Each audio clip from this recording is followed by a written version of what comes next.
ગાંધીનગર ખાતે આવેદનપત્ર આપે તે પહેલા આરોગ્ય કર્મચારીઓની પોલીસ દ્વારા અટકાયત કરવામાં આવી હતી।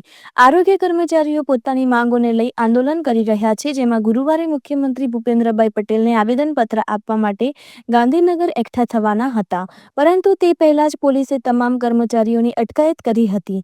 ગુજરાત આરોગ્ય કર્મચારી મહાસંઘ દ્વારા મુખ્ય પડતર માંગણીઓ જે ઘણા સમયથી પડતર છે, તેમાં ટેકનિકલ કેડરમાં સમાવેશ, ખાતાકીય પરીક્ષા રદ માટેની માંગણી કરવામાં આવી છે, જેને લઈ ઘણા સમયથી કર્મચારીઓ આંદોલન કરી રહ્યા છે। વિવિધ પડતર માંગણીઓને લઈ કર્મચારી મહામંડળ દ્વારા અલગ અલગ કાર્યક્રમો પણ આપવામાં આવી રહ્યા છે। થોડા દિવસ અગાઉ માંગણીઓને લઈ બેઠકનું આયોજન કરાયું હતું, જે બેઠક નિષ્ફળ રહી હતી।